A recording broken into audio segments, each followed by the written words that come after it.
Welcome to the Blue Lake City Council meeting. Today is February 24th. Go ahead and please stand for the flag salute.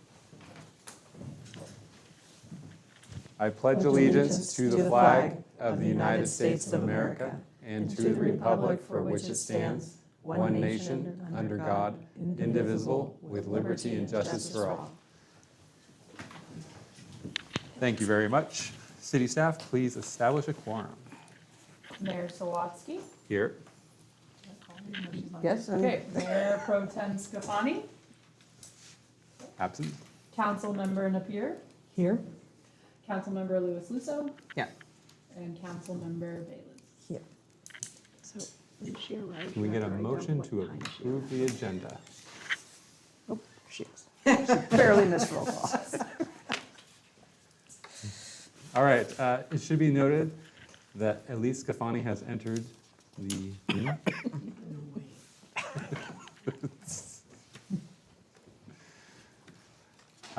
We had a motion to approve the agenda, correct? No. But we can. I motion to approve the agenda. Motion, Could we make a correction? I'm sorry.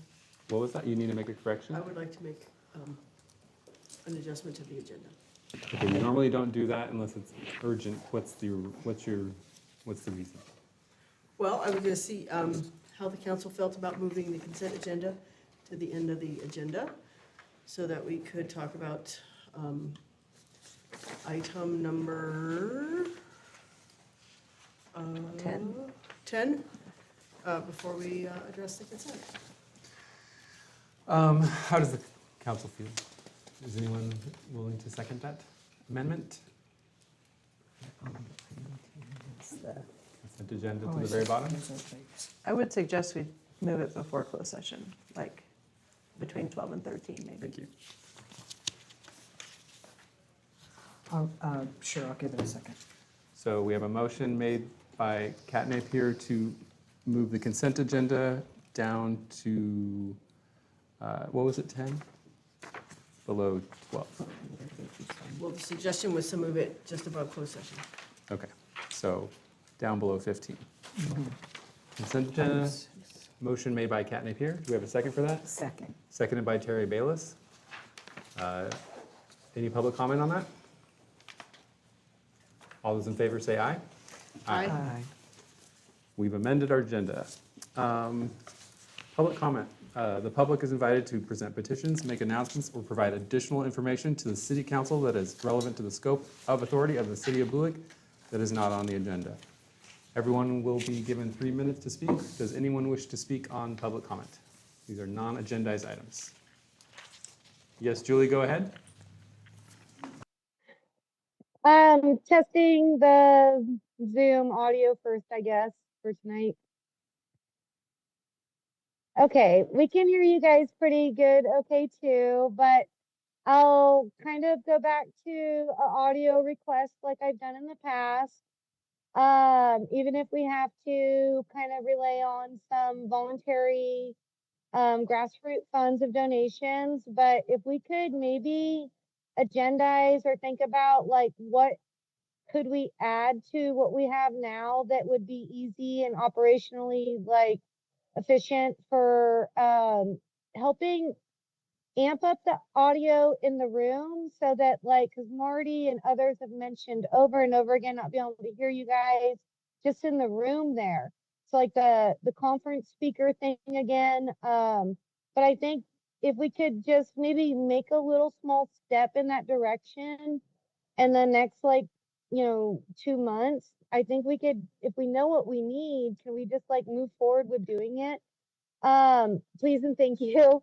I appreciate you guys already got so much on your plate. And Justin, yeah, we're here to help. So just reach out to us with what we need to do, okay? I have another comment that I know is been brought to the city's attention already, not through myself, but there is a little bit of concern that we did kind of give authorization for the Great Redwood Trail to list the city of Blue Lake as a mailing address. I'm not really sure what the standing of that is right now, if that's still current.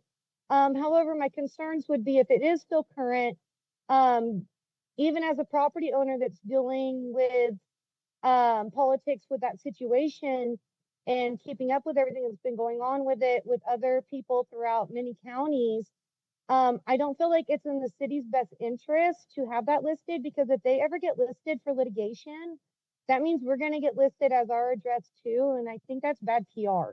So I don't know if that's something still standing and current, but I just don't want to see that as our reputation. I'll see you guys later tonight. Thank you. Great, thank you. Lynn, go ahead.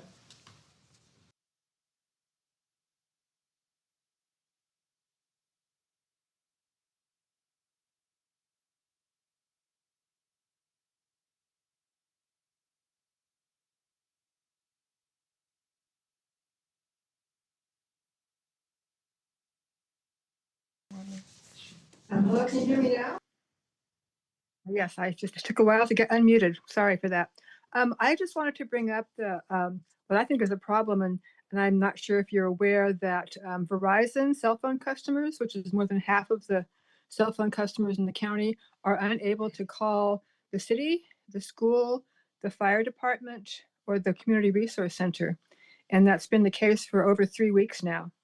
And they can also not call my cell phone. I mean, my landline, which is why I know about this.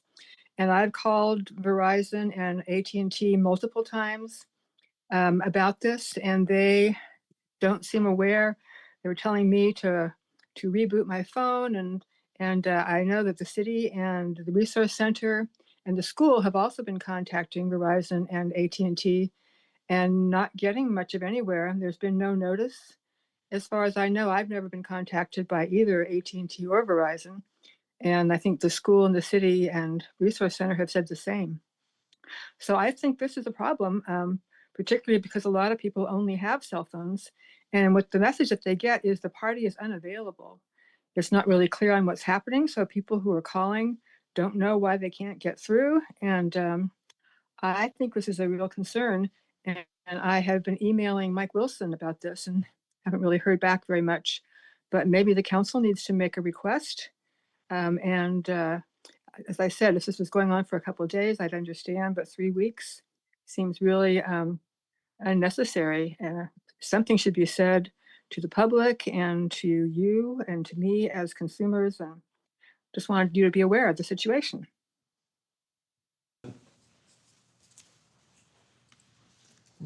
Last call for public comment. Seeing none, we'll bring it back to council. All right, moving on to item number 7, Parks and Recreation Commission appointment. City staff, would you like to fill us in on this?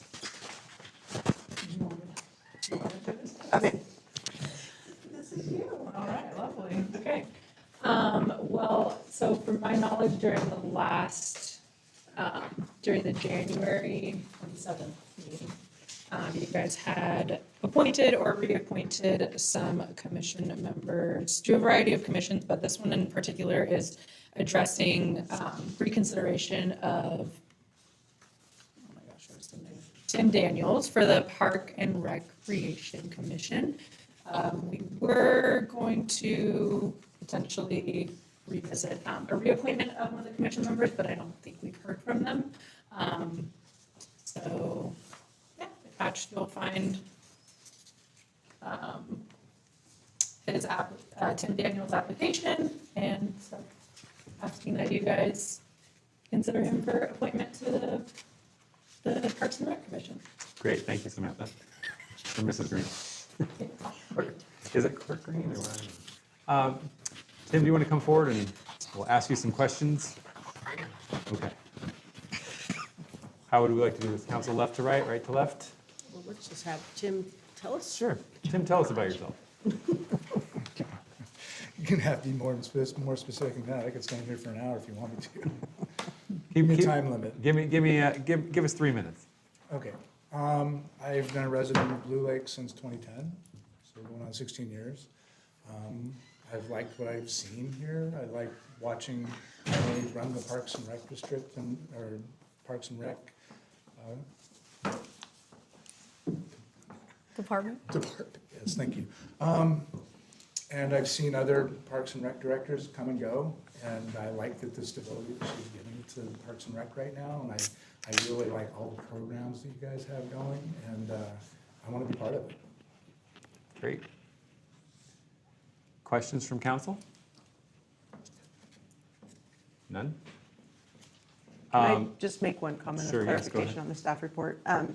The position that Tim is being appointed into is one that's currently vacant, and its expiration date is January 30th, 2027, because we had left Jeff Bird in the one that he was going to request reappointment for, and that's the person that's not here yet tonight. So you need to make sure that you're clear about which position you're appointing him into. You just confirm, he resigned, Jeff resigned, is that right? No, it just expired. Expired, We couldn't okay. get a hold of him. Great. And so, He did express interest, though, Yeah. in continuing his participation in the commission, but we just hadn't received that reapplication. Tim, just a couple questions from me. Sure. I know that, the city runs slower than we kind of all expect it to, and I know that that's frustrated you in the past. Is that gonna be like an issue?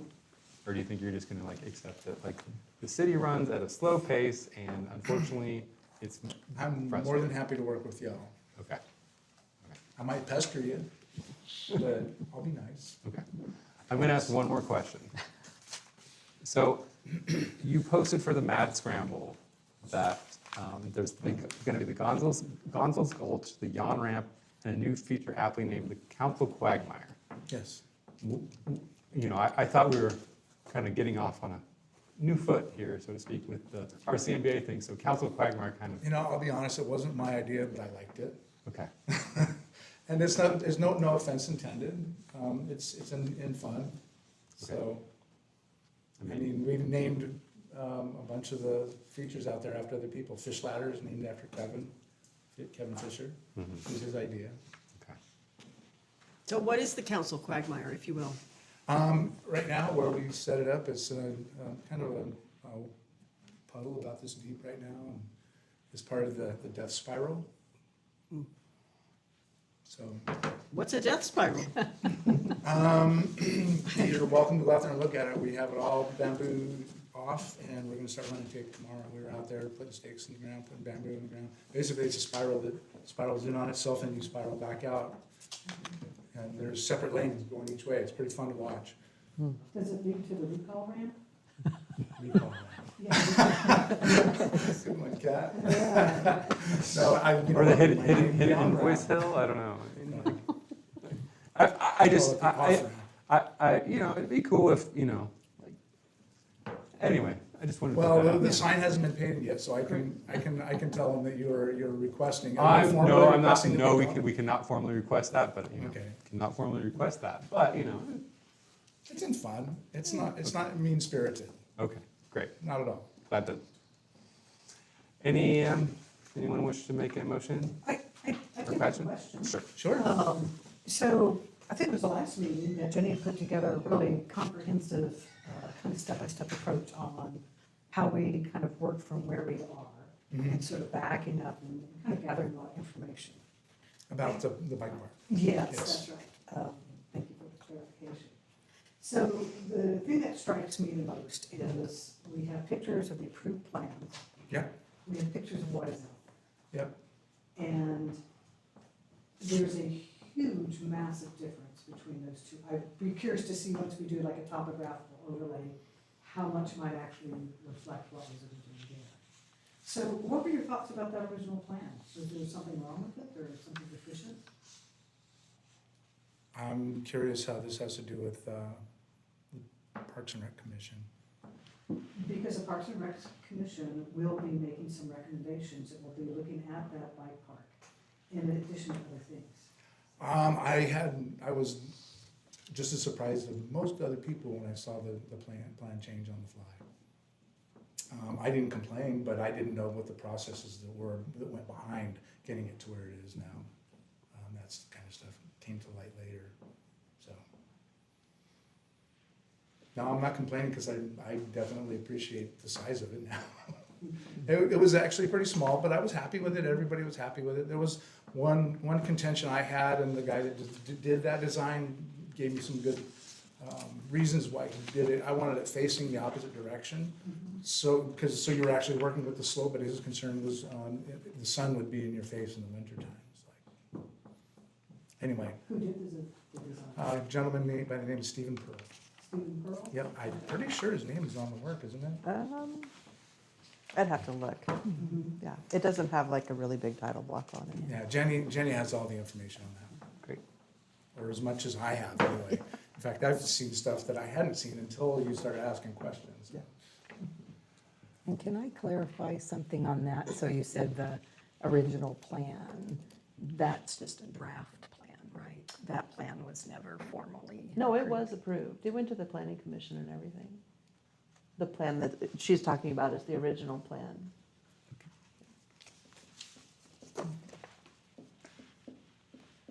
Any public comment on the appointment? Julie, go ahead. First off, Timothy, good job kind of just handling a little bit of some pressure for the position, I'll call it. I think that is something that if you were on our Parks and Rec, we could at least have a liaison that would be attached a little bit because we're all filling in pieces and please don't ever beat each other up for missing dialogue between each other.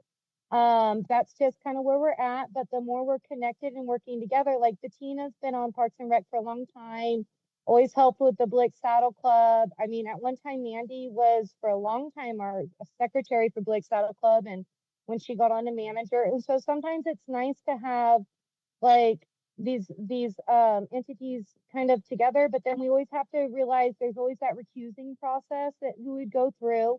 So like Elaine was getting on planning commission and the trail thing, I did mention that because you know, we do need these people and these important like conversations to be brought back because like now that he's on this commission per se, this could be more of a priority to work towards to have like monthly updates that they send a representative every month and kind of get an update, or maybe have a town hall someday sometime and we consolidate all this stuff. But adding people that are passionate to our commissions helps us like not only get to know each other better, but keep stuff moving forward in a way that we're all communicating and on the same page.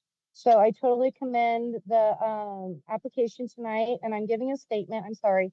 But I just want to say, I think this is a good move forward to getting everything that we need to figure it out. So thank you. Thank you, Julie. Last call for public comment. Seeing none, we'll bring it back for consideration of the point. I have Do you have more one questions? comment I'd like to Sure. make. And that's just, I watched a Parks and Rec Commission meeting from December recently, and there were a lot of questions. The bulk of the discussion was about the bike park, and I recall that you spoke at that meeting. And what I left that, meeting with, the feeling I left that meeting with was just a sense that a lot of the commissioners, a lot of the people in that meeting were completely unaware of a lot of the administrative hurdles that staff and council have been addressing for quite some time. And I was surprised, I was really surprised when I watched that meeting that so few of those issues were known by a lot of the people that stated they wanted to work on the bike park. And there was some degree of an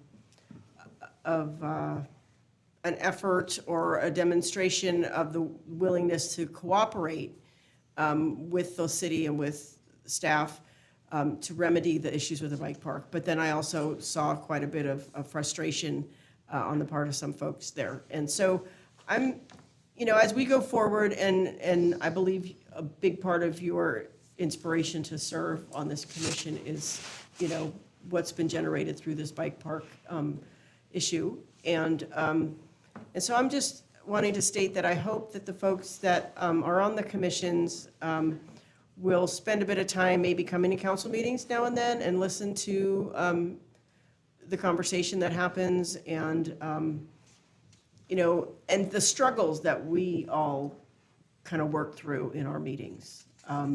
Because none of us come into this room going, oh, I know how this is going to go. I already know everything there is to know about this issue. We come in here having read our packets and knowing what we know. And then we have these discussions that go back and forth, sometimes for hours, and we work through the problems. And then we only hope that the public understands how we've arrived at the place where we are. And I'm going on my 4th year in this chair, and I got to tell you, 3 years ago, sitting here, I had a different perspective about how this works and how fast things could happen or should happen. And so if I've learned nothing about government by serving on this council, it's been that government runs slowly, government runs through a process, government can be frustrating. And so we work really hard to educate ourselves, and then we hope that people will take up that information and work to educate themselves when they work on a project or a particular purpose. And so I'm hoping that, not just yourself, but commissioners on all commissions will understand how much our staff is going through to get up to speed on things, how much our staff, they have so much work to do. And the folks at this table and the folks at this table, we've all spent, we've all spent a ridiculous amount of money and time getting to where we are. So I'm just hoping that all of our folks are going to be willing to come along that journey with us and understand what's gone into this and help be patient with us. Thank you. I do have one request. It seems that the minutes aren't being posted since December. I'm looking for the minute. I've been looking for the last couple of meetings, and the minutes from the past meetings haven't been posted on the website. So, From council? if from I council? come in, and can I get copies of them, paper copies? or- Absolutely. They're in this packet to be approved today. Oh, printed copies. Yeah, but December's been posted. I was looking online. Yeah. And December should be posted. most of 2026, 25 is the minutes are up. Yeah. They're online, but I've been looking, and because I don't make all the meetings, but I do like to keep my finger on the pulse.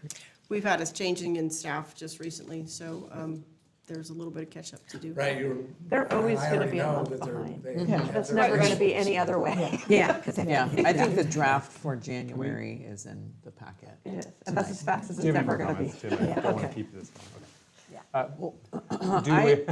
Go ahead. I just want to say I appreciate your participation and collaboration with the council and moving things forward, and I think it's going to be a great addition, and I really do appreciate you stepping up to serve on a commission. I'm looking forward to it. Yeah, I want to also say thank you. We always welcome public participation, Yeah. so it's good to see people stepping up. For sure. Thank you, Tim. Look forward to a drink around the warm fire this weekend. Mm-hmm. We need to entertain a motion first, though. Well, then that would be for the vacancy ending January 30th, 2027. Let's get that filled and finished out, and then we can go from there. Okay. So I would move motion to fill with Tim. Can you be more specific on the date, just so we get on the record? Yeah, for the vacant with a partial remainder term, Motion, oh, go ahead. nominating Tim Daniels for that seat. Great. Motion made by Councilmember Napier. Do we have a second? Second. Seconded by Louis Lusso. All those in favor say aye. Aye. Anyone opposed? Hearing none. Welcome, Jim. Thank you. All right. All right, moving on to the next item. We have request for proposal, 7th cycle housing element, award contract. Oop. We awarding a contract tonight? You are, Oh, hopefully. okay. That's the goal. Eye on the ball. Thank you. We All have right. a little bit of a PowerPoint presentation. I've got one slide I'm going to go through, and then you're going to take over, right, Gary, for the rest of them? Staff, go ahead and fill us in on this. Yes, so the city put out an RFP for the 7th Housing Element Consultant Selection Process in compliance with the MOU that we have with HCD. And we received 3 proposals on it. And one of the things that I want to, I'm going to wait until she goes to the next slide. Give me a second to get caught up. So one of the things I want to make sure that you guys are aware of, because I haven't done consultant selection with this group of people before, is there are government code sections that dictate how some of this has to be done.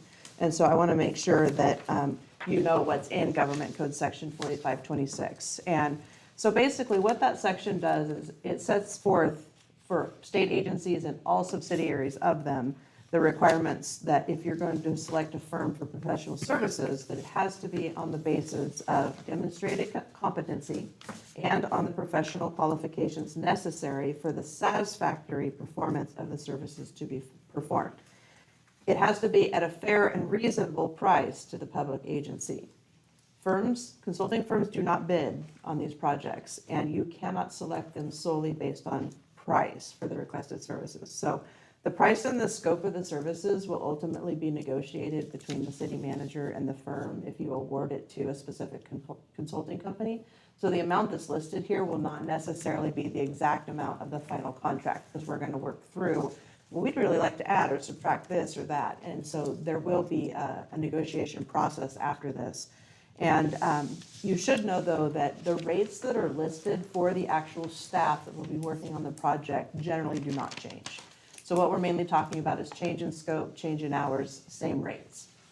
Okay? And just so that you know, part of this process included me issuing a notice of intent to award last week to allow them the other firm's 7 calendar days to file a protest with us about our selection process. And they have until Friday to complete those 7 days. So we won't begin the actual negotiation until that's completed. Okay. All right, take it away, Gary. Sure. So I'll just touch on some of the highlights in the staff report, try to keep it simple and straightforward. So as the council's aware, the city needs to begin work on the 7th cycle housing element update. And I think that needs to be completed by July of 2027. And the city is required, per an agreement with the state, to get a consultant under contract by the end of March. So we're on track to do that. The RFP's gone out, 3 proposals have been received from qualified firms. So in the RFP, there was review and selection criteria that was identified and advertised in the RFP. So in reviewing the proposals that were received, we obviously compared it to that criteria and ranked the proposals according to that criteria. So, I mean, this slide right here basically shows the cost estimates that were received. But if we could go to the slide that shows the table with, there we go. So this is the review and selection criteria that was provided in the RFP. And these proposals, again, were reviewed in relation to that. And so maybe I'll just run through real quick each one of these. These were put together by the prior interim city manager. And the first one is experience, understanding of legal framework, technical qualifications, and similar efforts. So that was rated as 25 weighting. All of these firms are qualified to do this. They all demonstrated that they've gotten housing elements certified, but some have more experience than others. PlaceWorks was the most experienced firm. You can see that by the number of communities they've helped get certified. So they were ranked the highest. After that was Four Leaf and then Plan West. But again, they're all qualified to do this. Then the next criteria, commitment of senior staff to project. That's where you started to see a difference in the proposals. Plan West ranked the highest because they were committing the most senior staff hours to working on the project, and then you can see how the others ranked.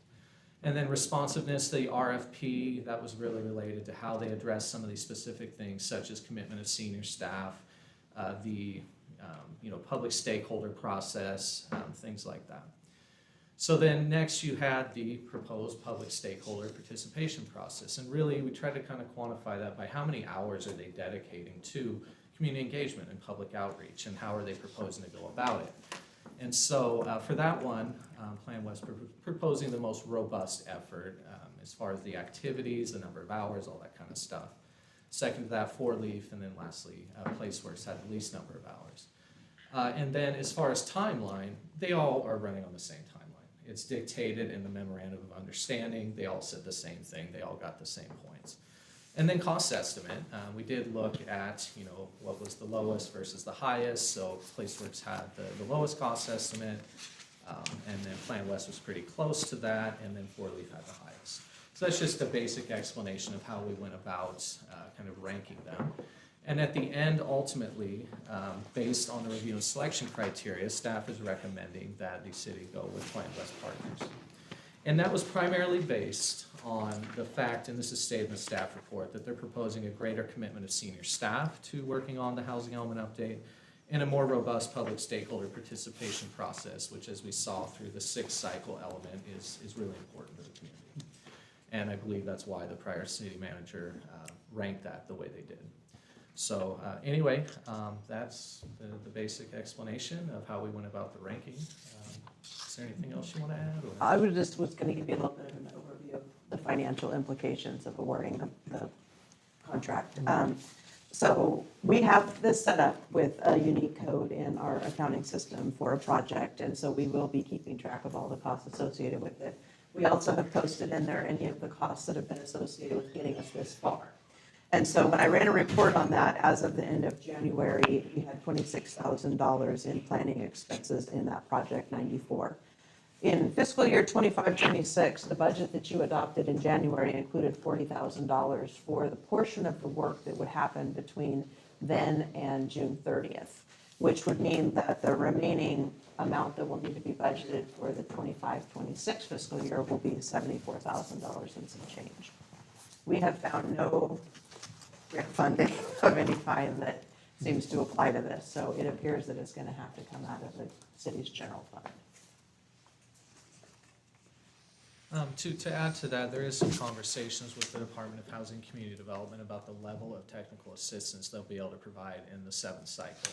They understand there's concerns about grant funding not being available, so they're trying to step up and help. So they've sent out a survey asking the various cities and counties to rank, like, do you want technical assistance? What are the priorities to you? And just listing other comments. So we've participated in that as well as the other jurisdictions. So hopefully that will offset some of the costs. I think that is the intent. Great. Any questions for Gary? Councilmember Napier? I do, yeah. Thank you for having that weighted criteria. That's a great starting point, a great way for us to begin to evaluate. So thank you guys for putting that together. When we're talking about the, sorry, that very last point you made, I'm so sorry, I just had a. About HCD and their technical assistance? Yes, okay. So I noticed with one of the candidates, or one of the firms, I think it was with PlaceWorks, actually had somebody who worked there at HCD. And as I looked at how the distribution of hours with the different organizations, certainly the 4-leaf, if I'm saying that correctly, yeah, 4-leaf, they had a lot of senior hours. They had a lot of hours, period. Yeah. An awful lot of hours. So I'm just kind of curious about that. But then when I looked at PlaceWorks, specifically how they had their associate planners involved with this, Yeah. really great credentials. And I kind of, here's my question to you, Gary. I probably, Sure. it kind of came back to me, so thank you for your patience. Since we're fairly late, I mean, like we're in the 11th hour in getting the 6th cycle done, Yeah. and I think some of that information may still be more fresh than others. Do you think that that might give us some advantage or shorten the amount of time and the amount of work that one of these would have to do? Having a firm like PlaceWorks that has staff that previously worked for HCD and things like that. And given that we just kind of, we just finished the 6th and now we're immediately Right. rolling into the 7th. Yeah, I mean, that's the level of detail we really can't go into. I don't know exactly what their role was there, and because there's a lot of different positions at HCD, and we didn't necessarily look that closely at every resume, because that gets a little difficult, in a short period of time to really get into that level of detail. But certainly, if somebody has experience working at HCD and is directly relevant to the service the city is asking for, that could be an advantage, yes. Yeah, that was Jose Ayala. Mhm. He's the associate, and he'd done general plans, housing elements, and then trying to find a place with HCD. But it's very kind of specific to what we're doing. Both of those folks that they had some really interesting skill sets that seemed to target in. So Yeah.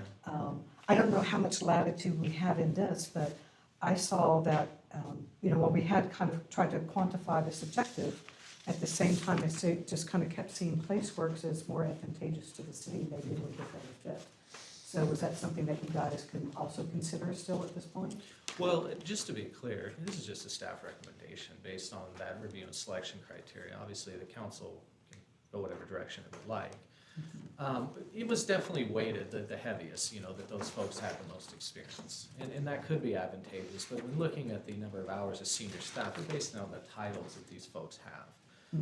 I wouldn't want to say, well, I know they're just an associate, but I'm going to throw them in the senior category because, I don't want to use that level of discretion. I want to be objective about it and say, who has a senior title here at these firms? And so that's what I base it on versus trying to use my own discretion to say, well, yeah, technically they're an associate, but let's put them in the senior category because of their credentials or experience. No, and thank you for that. And certainly, no, there's not a substitute there. Yeah. But what I did see when I looked at Plan West is their senior person on this, they're a staff of like 10 Yeah. with one office. Yeah. And so that, it's kind of hard not to have a senior person working on it. And there's like a lot of wonderful broad experience that I see with that senior person. Whereas where I see the team with PlanWorks is there's a lot that really, as you've seen, they have the most experience in doing these housing elements. Yeah. They even have specifically an associate that 97 hours are associated with his work, and he's the one who worked with HCD. So I'm kind of looking at how they had distributed that work. And when I look at the Plan West one, the majority of the work was on that one senior person who had broad experience, but not really a lot in the housing element. And when I looked at the other, it just seemed like it was distributed amongst a team that had very focused experience. Sure. rather than us. Sure. Yeah, that's a more nuanced approach to looking at the review and selection criteria, especially as it relates to senior staff. I really tried to keep it more simple. Sure. So that I wasn't using any sort of discretion and saying, well, I know they don't have the senior title, but let's just kind of weight that a little more. I tried to avoid that and just base it on the titles that they have at these firms.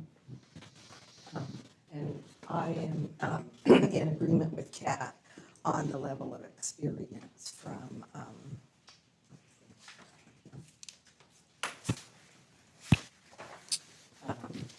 for PlaceWorks as well, when I was looking at what kind of experiences the people had. It did seem to be really in depth, and I was curious about when we look at the recommendations or places that we could call to get more information about Plan West, were any contacts made with people to find out how they viewed their planning? No. So- No, so I we don't see did- that as the role of staff. We need to review these proposals according to what's in the RFP and Okay. reaching out to folks. That could lead to conversations that That's- might be I'm advantageous to sorry. them. Yeah. No, we were Yeah. not. Yeah, and just when I was reading through, even with Plan West, and it seemed like Four Leaf also had incredible experience, and they had already done the seventh element of the housing. Yeah. Before, they've done, I think, one or two of those already, and they're finished, so they do have experience with the current one that we're in. And I was excited just about some of the things with the PlaceWorks, some of their vision questions about Yeah. looking into other ways that we could. Sure. And just to generally respond to this kind of line of questioning, 25% was based on experience. The city definitely, if they were looking for somebody like, we want this mostly based on experience, that should have been weighted higher. That wasn't necessarily my decision. I did provide input to the prior city manager, but if that was the desire, then yes, you could have weighted experience more than 25% of the overall points. Just for clarification, we're talking about Yeah. City Manager Duffy, correct? Yes. Yeah, great, Yeah.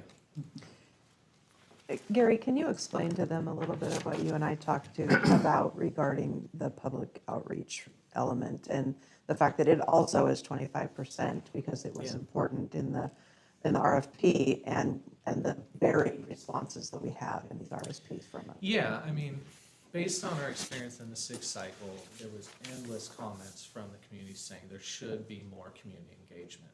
So when a firm shows up and 25% of the points are related to public stakeholder participation, and they have more robust process, with community engagement, bringing in a facilitator and some of these other things they're proposing, that was ranked the highest. And then, for example, place work was like 40 hours, and it was relatively basic. Now, they could have added more budget to do more of that stuff, but they didn't, and we were basing it on the proposal we received. So, you know, and it was also 4-leaf. I mean, they were pretty up there. I think they had 100 hours, you know, dedicated to, and that's why they were ranked higher as well. So really, I mean, we needed to review this based on the review and selection criteria. And that's what we did.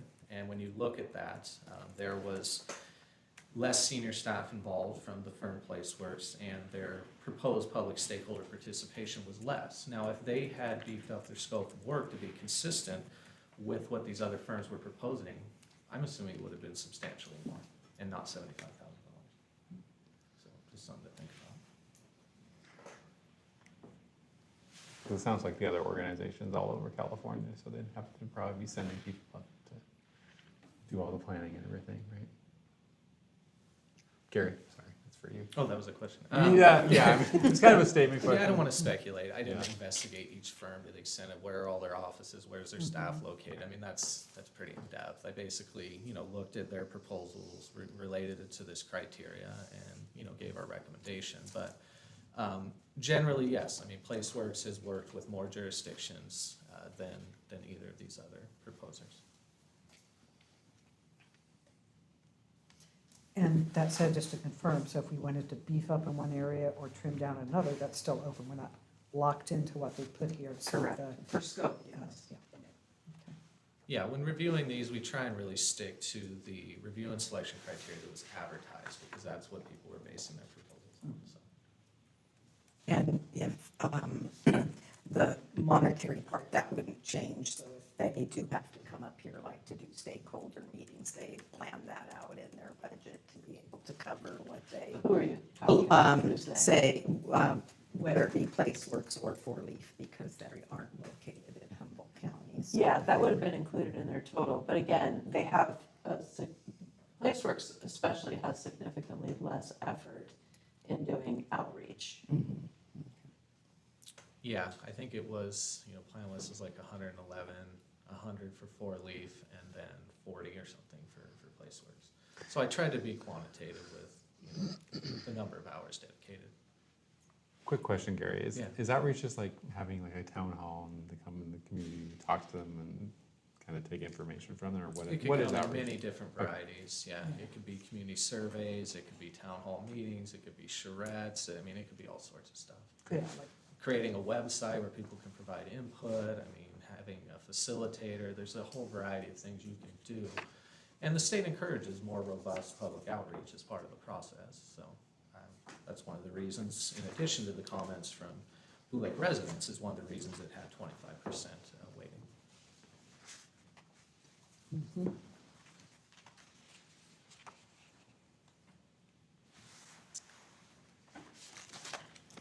Any other questions for staff?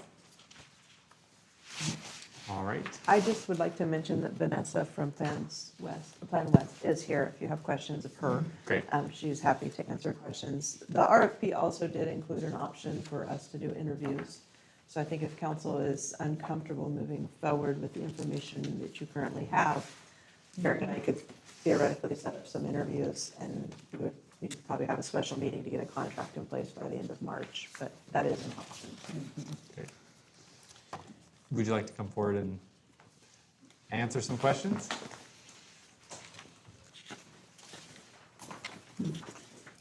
Question, Kat?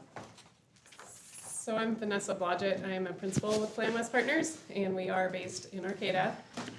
We've prepared many local housing elements. We also have prepared 6 or 7 in Siskiyou County, which was a late 6th cycle, so those were just completed in the past 2 years.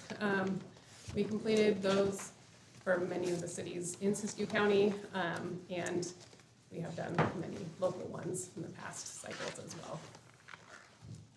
And I'm happy to answer any questions. We know the community, we know Blue Lake, and we are looking forward to hopefully working with the city and the community, and having discussions about housing and trying to meet HCD requirements while also taking into consideration the community concerns and So I'm happy to answer any other questions. Questions? Thank you for No, being we here. have no questions. Let's see. Well, I guess I was happy to see that you made a proposal, that we have a local firm making a proposal. Because I think that's important, to get that Humboldt County, attitude and labor into our housing element is the most that's possible. So can you say anything to us about how that makes a difference, how the locality and the fact that you folks are local, how that can influence our housing element? Well, I mean, I think we are more familiar with the city's current code and housing element, have been following it. And that then ties into kind of for HCD and for the next round of the housing element, we have to identify specific sites to accommodate different types of housing. So we're very familiar with on-the-ground sites and the community and what that looks like. So I would think that would give us just a little bit of a more insider's knowledge of things on the ground. Mm-hmm. And I know that one of the consistent topics of input from the community along the path of the last process was that some of the things we were wanting to do were not consistent with our general plan and the rural atmosphere, rural type buildings and whatnot. So do you know, I mean, are there very many ways that can be kind of mitigated through the next housing cycle update, where that can be included? Because more of that rural nature and local design kind of stuff can be part of it. Is there a way to do that? Well, it ties in because the housing element obviously is one element of the general plan. And through the process of identifying sites, there's potential for needing to, as the city did before, is either, rezone sites or look at general plan policy that is consistent with the housing element.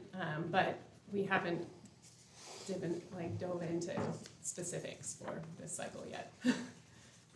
Thank you. Any other questions? On the entry letter, it does say that you had understood that we had varied community viewpoints and challenges in our sixth cycle of the housing element. How do you think you could support Blue Lake through that when you say that you understand, the issues and challenges you faced?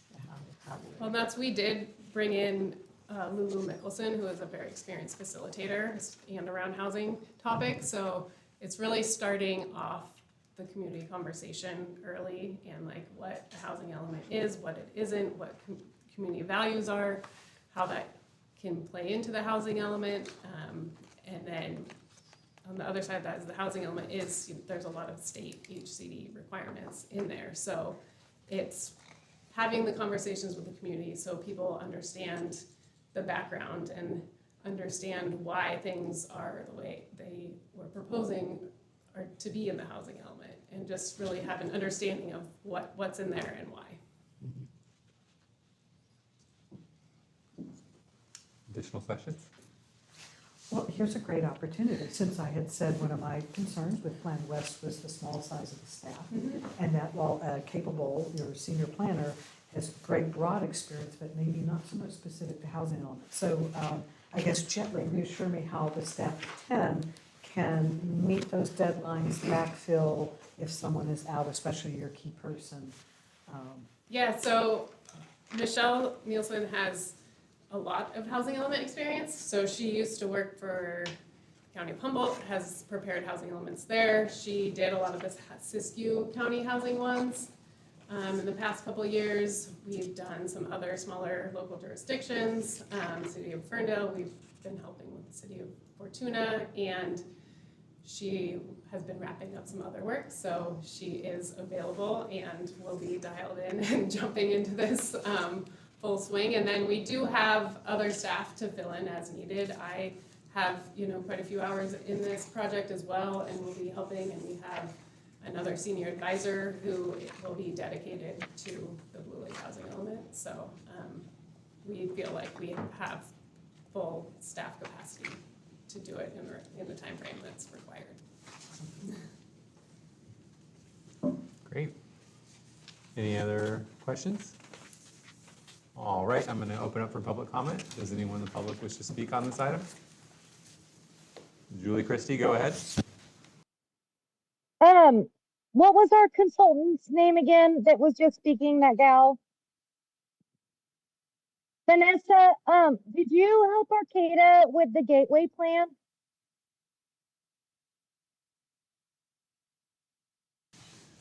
I just have one question Yes. for Vanessa. I'm sorry, I tried to catch you before you left, sister. Did you help Arcata with the gateway plan? Yes, we did. Okay, cool. Thank you. I just had that quick question before I jumped into my comments. Thank you. Yep, thank you. Because I wanted to be correct with any statements that I had. So, yeah, Gary's on with HCD and the grants. The CDBG funding, I want to get it right. It's always an acronym, but our applications were like due like February 2nd. So I'm assuming and hoping that we applied for this year's fiscal year, because that's something that we should have used in the past and can still use if we can get anything out of it, you guys. I think that would be really important. But also with the hiring process, with the RFP, I ran into it online. I thought, oh, here's some local people here that I'm like, man, this would be great for them to actually finally have an opportunity. Because, like, no offense, Gary, SHN has taken over our planning for like ever. And I just feel like, it should be a fair, competitive market, and it should always be that way. So we're kind of getting a little better with this consultant now. However, I don't feel like the process was that only 3 people reached out. I feel like if maybe Gary or staff had reached out to some of our local consultants and had that like faith that they could uphold these like governmental standards within faith, even though they didn't have like the resume per se, because these local people are actually what are gonna like be the ones that have our back. They're gonna understand that when we need to actually speak up and get back to a lot of these entities, because we don't have the funding sometimes, we don't have the infrastructure sometimes, we don't have the availability of people willing to jump on and get these projects sometimes. And that's what's happening to a lot of cities here, and they're always threatening us with all this superficial stuff. But I'm going to go back, no offense to our presenter, because the gateway plan, I followed that very thoroughly. And there was a lot of concerns in the city of Arcata. It's kind of back when they were beginning this, like in 22, when I was, always watching and listening. I love Access Humboldt. But the gateway plan was a total disaster. No offense, you guys, for the firm you're looking at. I mean, it didn't even, and that's why I had to ask, because I'm like, wait, hold on. No, the city of Arcata, man, the community and the council got a lot of heat for that because they weren't being given what they needed. Yeah, okay. Bye. Yeah. All right, any other public comment? Seeing none? Oh. Comment, I'd like to address a few of those items, just so we're all Please come on. Please come up. The first thing is I just want to clarify, you'd asked about interviews or reaching out to the firms. When you look at the request for a proposal process and the timeline, it does identify the potential for interviews, and it states to be determined. And it was ultimately, the city chose not to do interviews, and those would have been formal interviews where we'd have a panel, maybe the review subcommittee for the proposal, or the RFP, I should say. And folks would come in and, present, and we'd ask questions and things like that. That's often done for RFPs. The city chose not to do that. And we didn't necessarily just reach out individually to ask questions either, and that's more what I was addressing. So I just wanted to clarify that. Secondly, in regards to the CDBG funding, we were initially told by HCD, we asked insistently, is there any funding? And they got back and they're like, yeah, you should talk to the CDBG rep and see. So we went down that road and spent, the city spent several $1,000s on us pursuing that. And when Jenny came in, we talked to her about it, and she said, I'm not feeling good about this. There's a lot of hoops to jump through. We, advise the city, this is difficult funding to obtain. But the most important thing is we were attending the webinars, and we asked the question like, oh no, housing element activities are not covered by CDBG.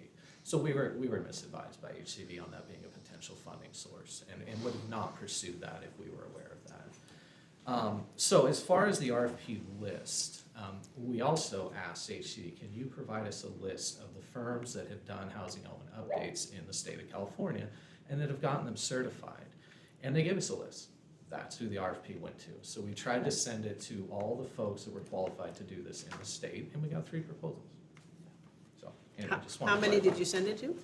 It was 10, 20, I don't remember exactly how many, but it was a decent list of Well, Jill got firms. responses from 7 saying that they had received them, and she kept There you track of go. them. Yeah. So, So, just to be clear about some of those items that I mentioned. Thank you. Yeah. Thank you, Gary. Any further public comments? I think we didn't have any, but I just want to make sure. All right, bring it back to the council. How does the council wish to proceed? Well, Can we entertain a, I would like to make a motion that we authorize city manager to negotiate a professional services agreement with Plan West Partners for the planning services for the 7th housing cycle element update. motion Second. made by Scafani, seconded by Louis Luso? Any further discussion? All those in favor say aye. Aye. All those opposed? Hearing none, it passes unanimously. Moving on to the next item, number 9, adopt resolution 1254 for update to planning, zoning, and land use fee structure. City staff, will you fill us in on this one? I will, Great. yes. And Gary also will be somewhat involved in this, but I'll go over what you have in your packet. So back in November of 2010 was the last time the city council adopted a resolution that is related to the costs associated with planning, zoning, land use, and a whole host of other fees that are not Parks and Rec related. It was in Resolution 969, which I did provide you a copy of. The other thing that that resolution did is it first created the concept that we were going to do a cost recovery system, and it explained how that was going to work. I am not proposing to make any changes to the system. The only thing that I'm proposing to change are the deposit amounts that we have listed in our schedule. Because what we're finding as the costs escalate for the actual services, and staff time gets more expensive, and all of our consultants' time gets more expensive per hour, is that the deposits are very false and misleading to the customers when they come in and they're like, oh, it's only going to be $1,000. But it's not, it's going to be 3 or 4. And so I feel like it's more fair to our residents when they come in with an application to give them an estimate of a deposit that's realistic. And so that's what we've attempted to do here. There was a number of places that Gary had good information on history of what it had cost at the city of Blue Lake because they were processes that we have done in the last 5 years or so. There are others where we have fees set and we have not done any of these things in the longest time. And so what I ended up doing to try to adjust those numbers is I went into the U.S. Bureau of Labor and Statistics, and I had it calculate for me what the CPI was from February of 2011 until January of 2026. And it was almost 48%. So for a lot of these, all I have done is just apply the CPI to the deposit to try to create an inflated amount that's more realistic to what a dollar's worth today. For some of them, though, we've actually made changes based on our information. And can you put that PDF up? Instead of making a bajillion slides out of this, I just have the PDF. I've made some notes on the PDF so that you can kind of see what the changes were. Can you make that wider? Is there like a bit to width option? Let's see.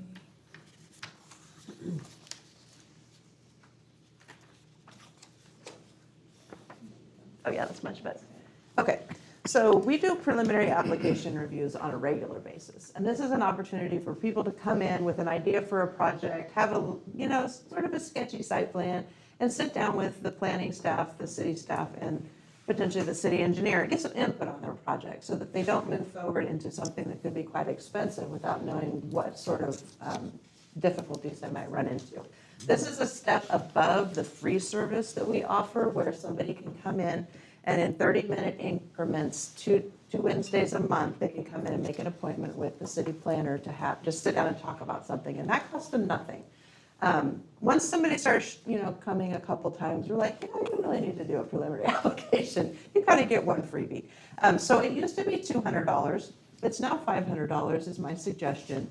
The one thing that's interesting about this fee is it's the only one where if you do a full-blown application, it gets applied to it. And so the rest of them, once you spend the money, it's done. But for this one, you get to apply it to like a CUP or whatever you end up with. For all the ones for A2, they've just been increased by the CPI. But in A3, this is one of the areas that we've done conditional use permits for. And they were set at $650. And Gary had given me an estimate of his time. And one of the things that happens with the process is that 10% gets added to all of their invoices to cover our overhead of processing it and doing the invoices and all of the things that we have to do to be able to do cost recovery, because our staff does not post their time to the project when they're just doing administrative processes. So for all but the minor change to an existing conditional use permit, our suggestion is that we increase the deposit to $3,000. It'll still be only what it costs to do it, and we'll refund whatever's left over, and $1,500 for a minor change if you've already got a conditional use permit. Those were $650 and $400, and they run upwards of $3,000 on a regular basis if they're complicated. For the variances, they were $430, and I'm suggesting we increase them to $1,000. We did one recently that actually ended up costing a bit more than that, in part because of some of the complications with council becoming the planning commission and stuff. But my suggestion for that one is $1,000. The next group of them were just the CPI. And then the site plan review is one of the areas we do this pretty frequently, and it costs a lot more than what the deposit is. So we're suggesting we go from $440 to $2,000 for that initial plan review. And then if they're making a minor amendment to an existing plan, the deposit would be $1,000. On the next page, for whatever reason, in the process of going from Word to a PDF, there must have been a section break here because 2 pages have the wrong resolution and date on them, Oh, no. which I would like to correct when we adopt it, if you guys are going to adopt it. In the subdivision section, we had lot line adjustments, and this was both lot line adjustment applications and mergers were supposed to be $1,300, and they did not in the one that got posted. And so that's an additional correction that I'd like to make to this. The previous costs were $350.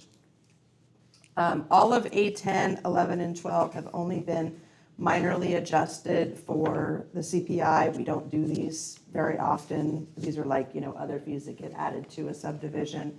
For everything on page 3 of the exhibit, which is A13 through 16, all of the stuff for the city attorney, everything for administrative, everything from here forward has only been adjusted by the CPI for the deposit amounts.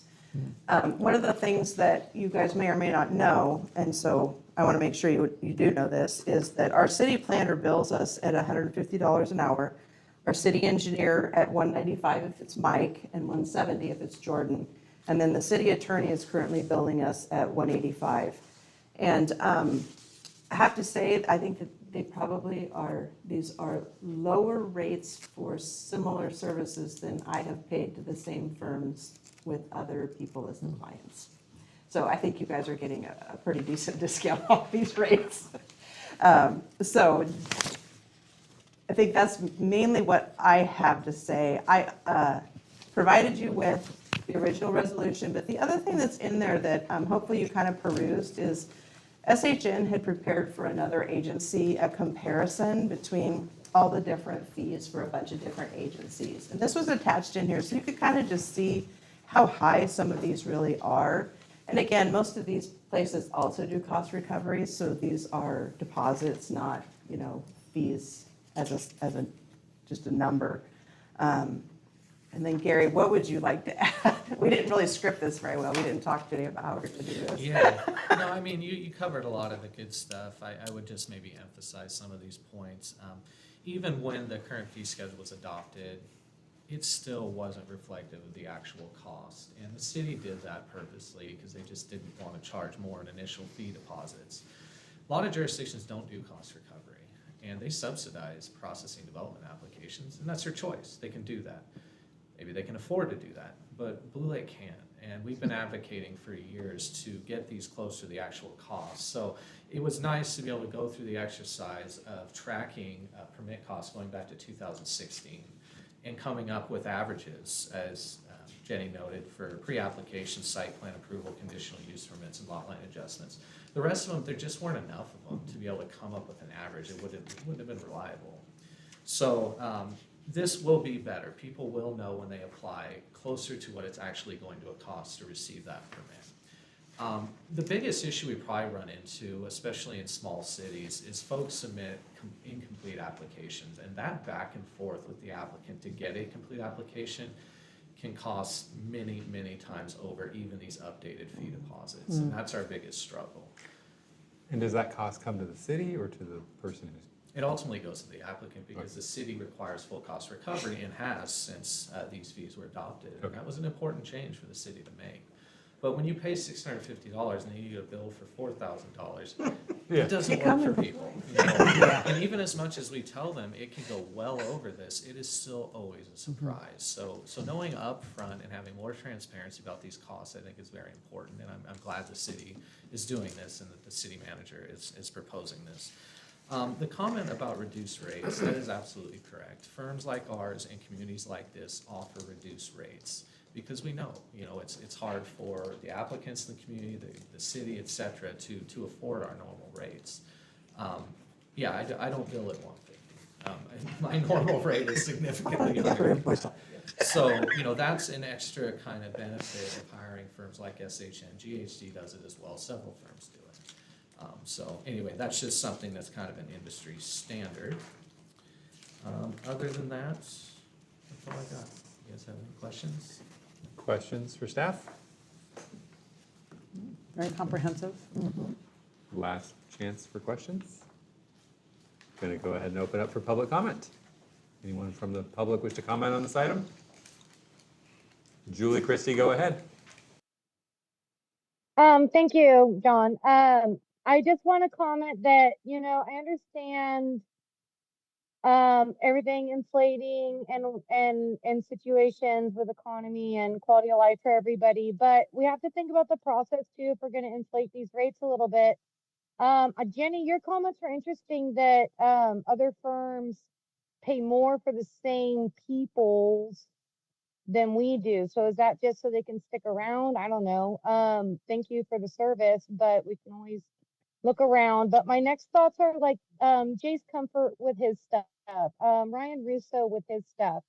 I just feel like when people are in processes of things, they should get their money's worth too, especially when they want to be at the table and be productive with us. Like, I feel like certain ones get attention more than others. So always having equity in the process so that somebody's $1,500 deposit gets them as much as the next person's $1,500 deposit.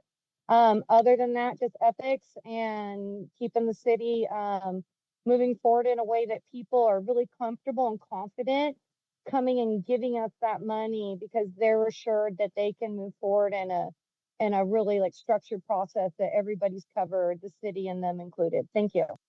Thank you, Julie. Last call for public comment. Seeing none, we'll bring it back to council for a decision.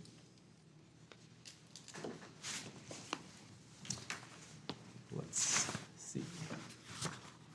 Just a comment, I love the research you did, looking back at all the numbers and also seeing that sometimes it's even like you didn't just use the old number as a reference point, but you kind of looked at where it was in context at that time. So, cool. Thank you, Gary. Thank you, Gary. Let's see here. This is a roll call vote. Can we entertain a motion? ROLL. I would like to make a motion that we approve Resolution 1254, a resolution of the City Council of the City of Blue Lake updating various deposits to cover the cost of planning, zoning, and land use approvals, establishing other miscellaneous charges from Resolution 969 with an effective date of April 1, 2026, with corrections. With corrections. Motion made by Louis Lusso, Second. Oops. seconded by, I'm gonna give it to Bayless. Seconded by Bayless. It's a roll call vote. Do you That was want me a to mouthful. specify what the corrections are, just for clarity? Okay, So one of the corrections is fixing the header in Appendix A so that it has the correct resolution number and effective date on it that's consistent throughout. Yes, got it. And then the two other corrections are related to, go back, to fee number A9 for lot line adjustments and mergers, that the numbers that should be in there for the deposit are $1,300. 1,300. Yeah. Okay. All right, we have the correction, and we need a roll call vote. Okay, Mayor Sawatsky, Aye. Mayor Pro Tem Scafani, Aye. Councilmember Napier, Aye. Councilmember Louis Lusso, Aye. and Councilmember Bailey. Aye. It passes. All right, moving on to the next item. Let's see here. Parks and Recreation update. Staff report will be supplemental in the packet. Do you have a report for us? I do. Just a Great. moment. I'll get this loaded up here. You should have these papers that were here. I do. Somewhere. Yes, okay, right.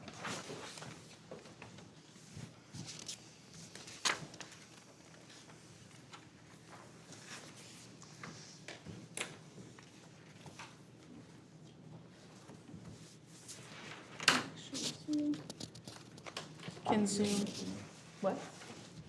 Yeah, I do. Can Zoom see the presentation? Anybody on Zoom? No?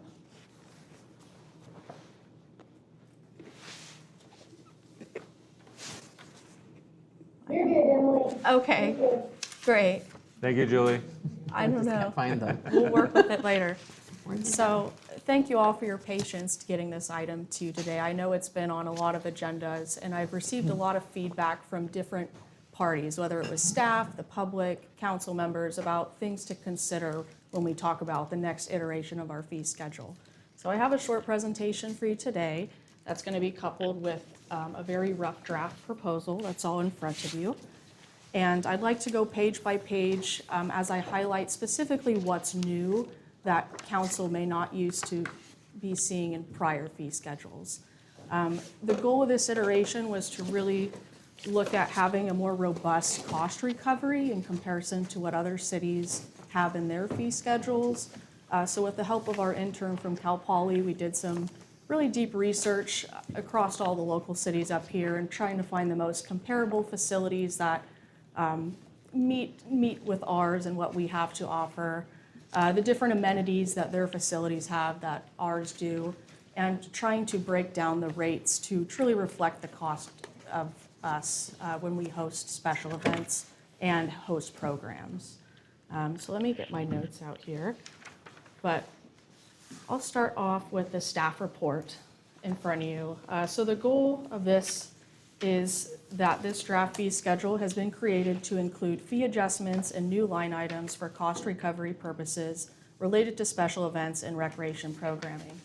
Feedback is requested from council and the public, including consideration for items that may have not been included in this proposed fee schedule, the proposed fees themselves, defining what constitutes a minor or major special event, and evaluating whether the proposed fee schedule sufficiently captures the community impact that many have talked about with respect to cost recovery matters. And so starting out on the first page, page 1, we have our drop-in programs. And traditionally, we've had it really simple. We've had drop-in sports. And you can see this proposal here includes our current fee and the suggestions on the right. Major categories are highlighted in green for your ease of reading. But the new additions here in this version are a city-sponsored drop-in rate for things that are non-sports related. This might be an art class, it might be a cooking class, but previously that was not addressed in our prior fee schedule. So that's the first item, is city-sponsored drop-ins outside of sports. The second item here is a non-city sponsored drop-in, and this essentially means things that are administered by a third party or a contractor. We've had a lot of requests of people that want to have a basketball class, a basketball drop-in that is not staffed by us. So this was a way for us to work in what that could look like. And that's that second line item there, that 40% of total admission fees. And that's a suggestion that comes from a few other formats of the cities surrounding us and how they charge people for these classes or drop-ins. So that's the second change. The third is a material fee added, indicated by the MF abbreviation, and that's considering the cost of supplies per person in addition to the fees that a participant would pay for the class itself. And these classes and drop-ins are intended for activities that are about 3 hours or less. It's not a whole daily 8-hour thing. It's intended for people to come and go and be more of a casual activity.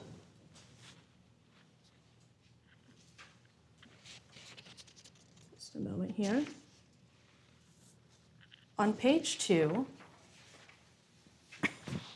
we have our skate program. And the major new additions to this section are a non-city sponsored DJ night. We've had a lot of nonprofits or third parties approach us asking if we pay for the DJ, can we have some type of partnership? So that's what this would refer to as a non-city sponsored DJ night. There's also been additions to some public skate party proposals. Right now, we currently host about 2 parties or have the ability to per public skate on Fridays and Saturdays.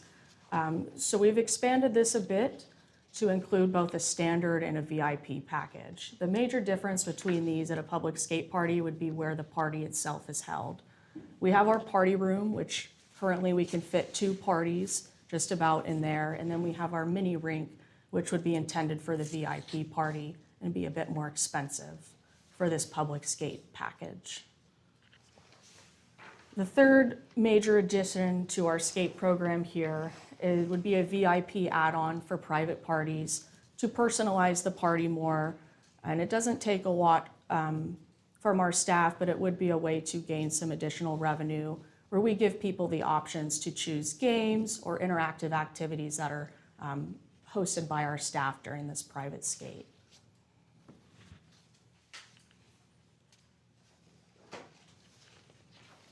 Just a moment. Page 3 includes everything that is related to camps. I did not designate any difference between city-sponsored or non-city-sponsored camps. However, I did include a material fee in here because a special camp would be everything that's outside of our traditional summer camp or Camp Perigo. But this could be a cooking camp, an art camp, environmental discovery camp. But the rates you see here would be the base rate plus the material fee of whatever that particular camp would cost in supplies per participant. And the special camps do not include meals for campers. Traditionally at Camp Perigo, we have provided meals in the past for campers. Page 4 details our Prash Hall rental proposals. As you see, there's the pink and the blue. And for tonight, I did put all the rates there, and they are to specify a nonprofit versus the business rate. But the major changes in this section were the inclusion of a room-only rental. Before, we had odd combinations of this room and that room, but nothing really that was just the room only. And so this version includes the addition of a mini rink, the stage, the kitchen, and the restroom rates for Prash Hall. It does include one package option, which would be the full facility rental option, to rent out everything there. And I have included a new facility deposit damage clause that I would like to propose we add to make it clear that shall damage occur to park facilities and/or grounds from or during the event, that the tenant will be billed to the address on file for additional fees from the repair, including but not limited to staff, equipment replacement, and cleanup fees. And that has a lot of room to expand, but that was the general idea, was to make it clear it doesn't stop at the deposit if greater damage continues. Page 5 is where we start to discuss Perigo Park rentals. And the new parts of this are the addition of the separate restroom fee for Prash Hall restrooms. Before, that wasn't necessarily clear to people that rent the park that Prash Hall restrooms weren't included in a park rental, so now we've made it its own line item. This also includes the addition of some new packages and rates for Perigo Park, including the serving booth, revised format there, a picnic and stage rental, and tournament rates for the fields. Something I would really like the council to look at tonight is a consideration of a community impact fee for concerts, festivals, and major events. And that's highlighted in yellow at the top of what that would entail. But essentially, it would be a trigger to add on an additional 20% to the facility rental cost as a community impact fee for any major events. And that model has been used in other fee structures around here in Humboldt County.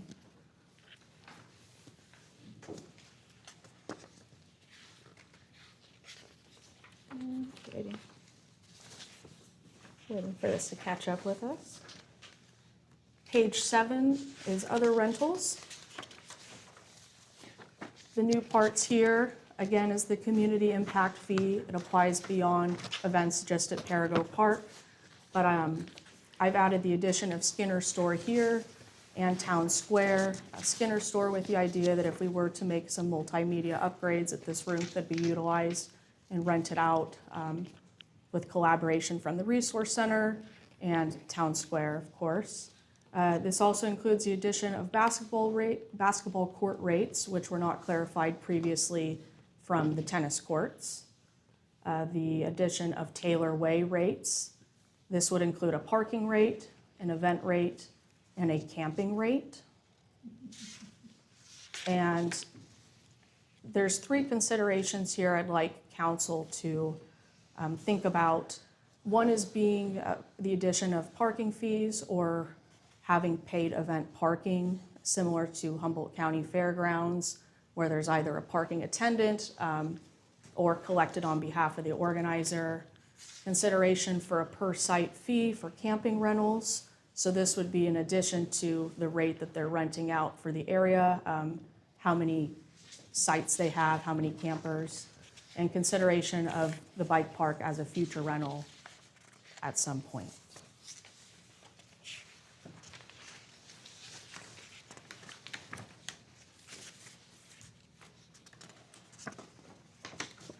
Page 8 looks at the horse arena. The newest things here are the addition of rates for parking and events, including utilizing the Gymkhana grass field for arena-only rentals, grass-only, and the combination of arena and grass, with the ability for people to park on the grass if this were to go through beyond Taylor Way for events that need even more parking than what would be allowed. These are suggestions that are made as we've talked about events coming to Blue Lake that are way beyond, I think, our current parking capacity. Is how can we keep people out of the neighborhoods, but in controlled parking areas. The next page, page 9, looks at special event fees themselves. The new pieces here would be administrative processing fees.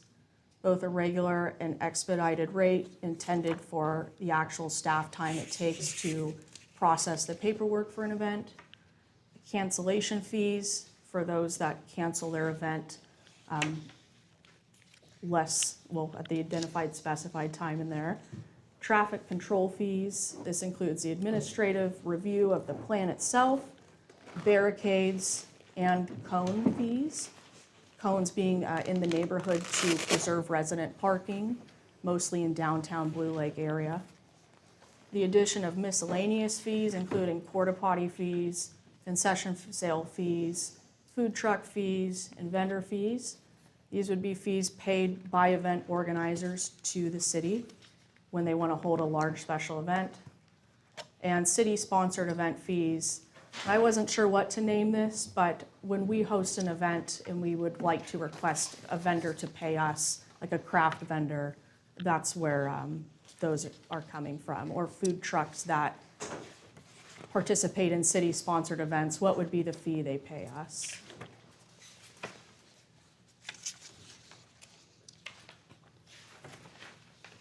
And catching up here. Continuing to other fees, what's new here would be a cleanup fee separate from deposit. If staff had to clean up after an event, this would be more of a penalty type of thing. A key deposit and lost key fee. The addition of concession rates that are sold at the skating rink themselves, but including that in the fee schedule as a line item indicating that the price will vary based on what item we're selling. Equipment rental fees, including speakers, projectors, screens, tables, and more. Staffing fees based on our fully burdened rate for our staff. This would include things like traffic control setup, grounds prep, and day of event personnel. And this would be based on who's actually working the event or doing what job. And lastly, revised discounts for nonprofits and schools, seniors, residents, and repeat customers. Page 11 are some footnotes there and their corresponding definition. And you'll find those nestled throughout this proposed fee schedule. We jumped over page 6. What was that? Page 6. It's kind of attached to page 5. On the slide anyway. Oh. Yeah, it was the tournament. Continually, it said page 5, 6.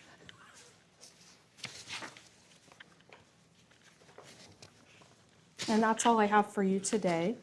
I welcome any direction and feedback you have. This was a very rough first draft, trying to take into consideration all the input I've received from different directions and also the research I've done from what other cities are or are not charging for. And so are you looking for direction today then on the highlighted items, is that correct? Specifically the highlighted items. Okay. But further, I'd like to work with the fee schedule ad hoc to review any feedback that council and or the public has tonight to bring back a final proposal in March for your consideration again. Great. Who is the fee schedule ad hoc? It is Brian Corse and James Brown. So, I see the longest rental you have, the full day, are 8 hours. So, did you consider events that want to set up on Friday and not break down till Sunday or Monday? So more like a 24-hour rental. The only mention I have of that would be on the Taylor Way, the camping portion. Let's see what page that is. It's page 7. Is it, the only delineation was on The overnight. the overnight. But that is a very common request is can we set up early? It isn't? It is, Oh, it is, yeah. What is PSF? per site fee. Per site fee, okay.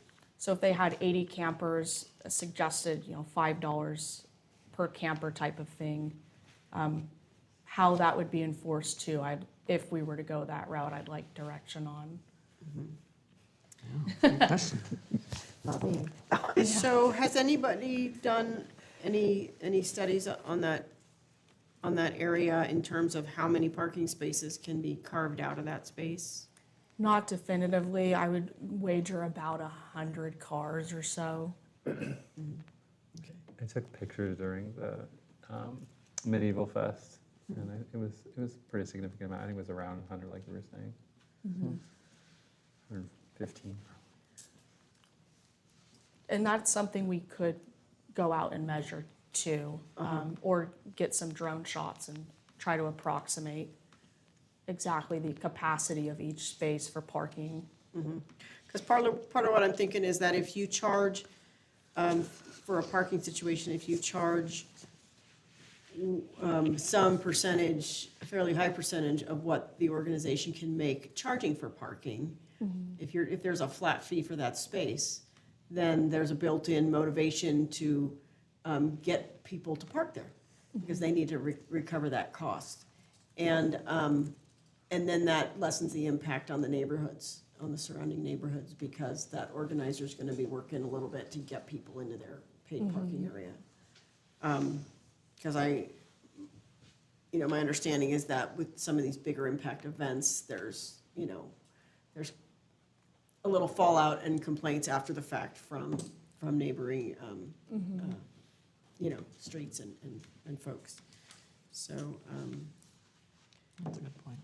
and then I wonder if we can close off Taylor Way to only paid parking and, for those, during those events as well. Block off access to the other parcels at the end. Well, I mean, obviously, if people have, there's lots of reasons for people to go in there. But is there a way to capture parking revenue for a big portion of Taylor Way, again, to keep people out of private areas? Where generally there's nothing happening on Taylor Way, so there's, you could probably park another 50 or 100 cars on the street. Well, like at the fairgrounds, they put up a barricade, and once you pass the barricade, you pay. And you could put it far enough back, and then, heavy or well under, whoever needed to go back there, they could Right. just say that's who they were. Right. But, I'm all for maximizing the parking thing, both for the city's benefit and to lessen impact. So other organizations go with the 20% additional cost for the major events, is that right? A few have done it differently. Some is the per car per basis, and some is a percentage of the total gross collected at the end from parking. And it may pencil out the same, it's just the method of how they collect it is different. Any other questions? This is very comprehensive. I appreciate the work. This looks like this current fee schedule is approximately 3 years old. And a very modest change actually in the current fee to the suggested fee for most items. And with that being said, do you have any concerns regarding some of those new fees that have not been captured in the past that you are proposing to implement that would be a barrier to people maybe using our facilities?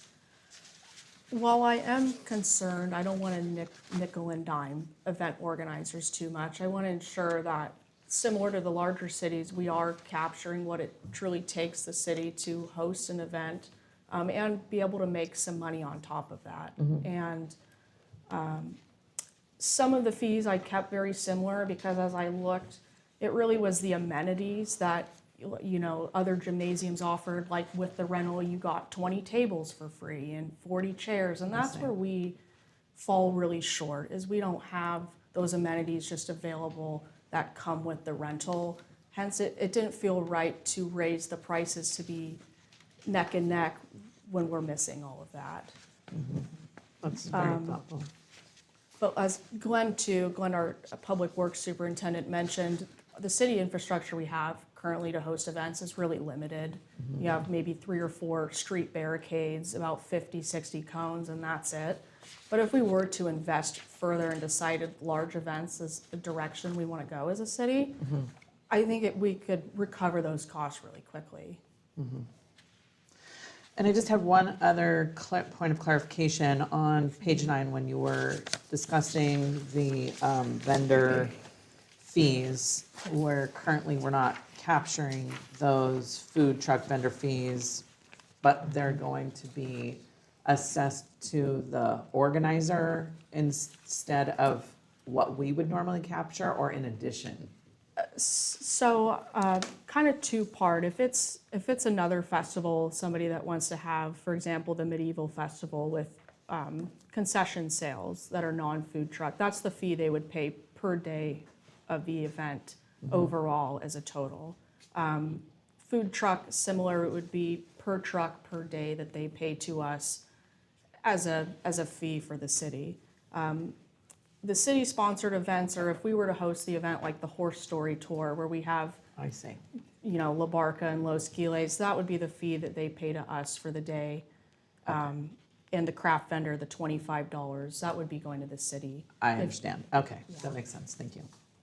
So those vendor fees then, say an organizer is selling vendor spaces at $100 a space, then additionally, the city is charging a fee on top of that. That would be, currently proposed right now would be a per day fee. If they're planning on having craft vendors, it'd be $75 a day. And that's to administratively recoup the business license cost. But I would be open to any other suggestions of how we do it, whether it's per vendor that they have. Just most organizers don't know exactly how many they have until the week of the event when people are confirming. So trying to capture it administratively was the goal for that. And is that something that, that's real common with other cities, that they do that too? They do have a vendor fee, yes. And that would be collected, you said, if the city isn't sponsoring the event, it would Yeah. be collected from whoever is the event organizer? It would be. And is that something that we would just add on to the business license that they have for the day? Or, It would be added on to their facility rental agreement. How many days do they plan on having craft vendors at their event? The $75 a day. It helps us chase down the business license part. So that's not per vendor? Not per vendor, but we could go that way too. Somebody had Wait. also, sorry, go ahead. just say per truck per day, like food truck vendor fee, if it's city-sponsored, from food truck could be per truck per day, $75 an event per day. So it's, each truck that is there would be $75. For a city event, Yeah, okay. like the Horse Story Tour, for example. But the $75 per day for the craft or other vendor fees for a non-city sponsored event is it's a one fee for all the Yes. craft vendors per day. That might not be big enough for some of the bigger events. Maybe. I think I see a lot, I mean, just going through this really fast, I'd like to spend more time with it, but I think we haven't yet quite captured maybe the impact for the really big events. So I'm thinking, considering a 24-hour rental fee for events that are setting up Friday and running, all the way through Sunday, breaking down Monday, I think that may be one way to capture the bigger impact events. And you're talking about the ones like at Paramount Park. Yeah. The pages you're talking about are like 5, 6, 7. Okay. Is that what you're saying? Someone in the 5 past through 8. had mentioned doing like a ticket sales sharing after a certain point. Is that legal for a city to do? Don't ask me. Okay. We can find out. That sounded like a cool idea too. Like, hey, if you guys pull in $30,000, we get a X amount of percentage cut of your sales tickets, or I think something that like was our, oh, I'm sorry, sir. Go ahead. No, sorry. That was our interim city manager. I know. I wasn't trying to call her out. Okay. I still didn't name her by name. Well, yeah, because I mean, some of those for-profit And, you know, I mean, huge amounts of money is being made, and we're going in the hole, so that doesn't make a lot of sense, right? So we need to stop the hemorrhage for starters, but aim high and go a little further, because if somebody's making tens of thousands of dollars, we shouldn't be breaking even. And our city and our residents should garner some benefit after they've, endured the impact of one of these events and people blocking their driveways and so forth, so. I can look at the legality of charging a percentage of ticket sales for a city. I mean, that might be another option we could offer to one of these bigger things, instead of nickel and diming them, like have a contract we could set up where we did a percentage. Again, I don't know if that's legal or not, but it'd be something worth looking into.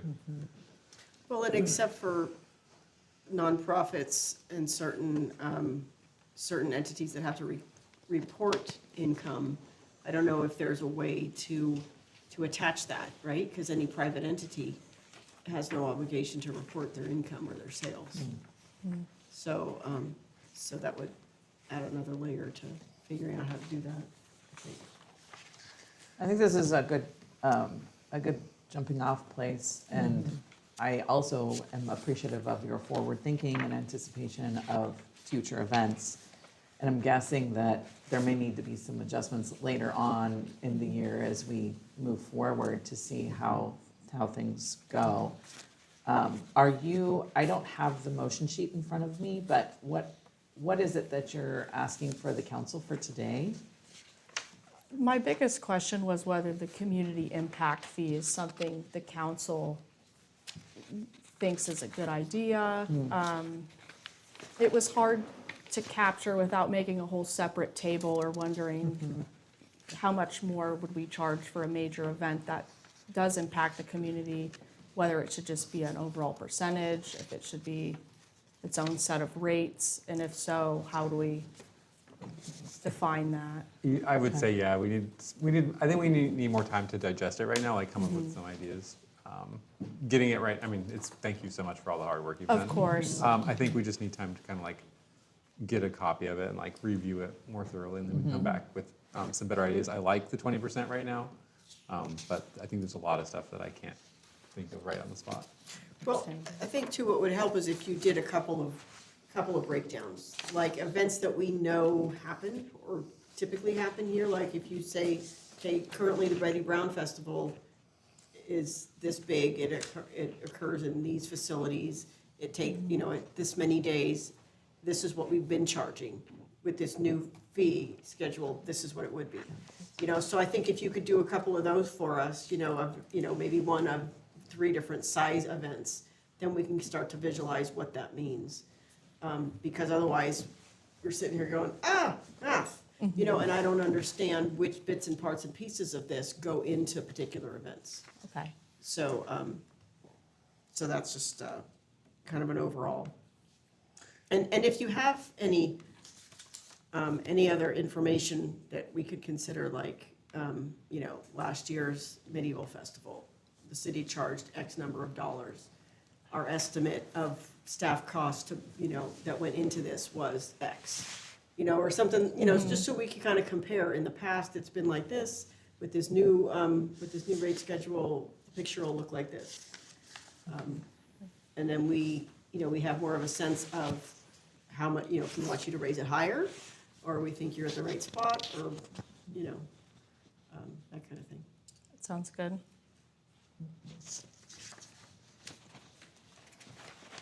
Do you have statistics on that? Probably. Do you have? Not currently with me at the moment. But do we know how much? We would pull just the charge? prior rental agreements and Great. hash out the new math with this proposed one. Did we track staff time last year for that? We do with the majority of like setting up the grounds prep, yes. Okay, so maybe that would take it. Because if we're gonna try to attract, commercial, type, events, we need to be able to capture that. I think in the past, my sense is that some events have thought, oh, let's go to Blue Lake, it's really cheap to rent stuff in Blue Lake. And if it's a nonprofit and they're not making a bunch of money, I have no problem with that, you know, but for folks that are looking to make 10, 20, 30, 40,000 on an event, that doesn't pencil for us, and it doesn't pencil for the citizens. So can we bring this back next month, maybe? Yeah. Or, yeah, okay, As a discussion item again. okay. Yeah, was there a directive on this? I think there, was there a direction on this one? I don't have it. No, she just was No, looking for just direction. Really great start. Yeah. If Thank you need you. help, let me Thank you know. for your work. Yeah. Thank you all for your patience. And Emily, you. one last question, just real quick. On the page 3, on the camps, are the special camps, is that something we currently do? Does Parks and Recreation currently do special camps? It's been about 2 years since we've done a President's Break Camp, but that's when we've done them in the past, is those Okay. one-off weeks that kids get from school. Okay.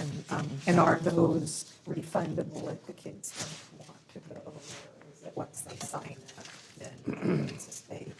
Generally, once they sign up, since the parents, it's not advertised like summer camp for months on end before. It's pretty much like, hey, this break camp's coming up, sign up in the next 2 weeks and you fill it up. Any other questions? As far as the camps go, so summer camp's not gonna be happening. No. Are not the this other year. break camps gonna be happening? We don't have any planned right now. I wanted to include everything Okay. in here though. Thank you. Yeah. Thank you for all your work. We need to open up for public comment. Does the public wish to comment on this item?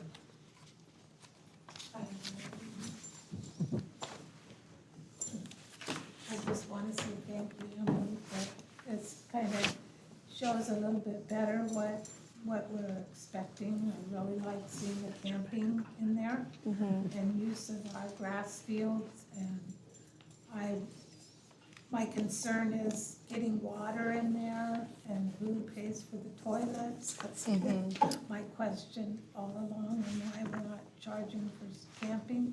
I think it needs to be set up to figure out how many people can really camp in there. You know, safety factors, people getting in and out. And so there needs to, I think, be some assigned camping spots in there, not just the free-for-all, come park your car, camp in the grassy areas. So that would be my recommendation. Thank you.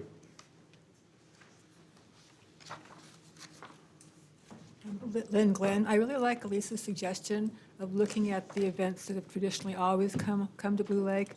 They involve a lot of Blue Lake citizens, and if there are big changes to the fees, and that makes it maybe unattainable, perhaps, citizens might have some concerns about that, and they would need to know and be able to talk to you about what their concerns are. So I think making it real is a really good idea. Great, thank you.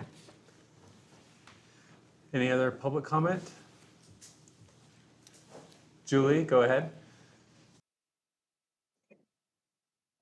Yes, Emily, you're a saint juggling all the kids and our Parks and Rec. I'm literally got a barn full of junior livestock animals being born since Thanksgiving. I'm sure everybody sees the lambs. I'm messaging a little girl in Brookings right now. I'm like, God bless our volunteers for our children. And I feel like a lot of times when it comes to our Parks and Rec facilities, we do have to keep the community in mind to keep it affordable. I think that within our spectrum of our fee schedule, definitely having a sliding scale with the volume impact of that event. And like when we were bringing up the horse arena, for instance, trying to do a rental on the grass versus the arena or both, you get the whole thing, but maybe you pay more because you're renting it not for the intent of that facility, okay? But once you take the parking away from the horse arena, you've taken away anybody that would come and day use that arena because they can't park. Same thing with if you use parking on Taylor Way, which I always promoted. We keep that a facility area because we need parking. It's quoted Prash Hall can like cover like 5,000 people. So, but getting back to being a volunteer and doing stuff for the children, I think that as much as we need to get some revenue back for our Parks and Rec, we need to have the volunteers stepping up and having the jobs that need done, Emily, to get stuff cleaned up. Maybe have a cleanup day at the skating rink around like the old concession area and stuff like that. Maybe it's a day that we go help. I mean, all we have to do is sign the waivers for the city, just like anybody else who wants to volunteer.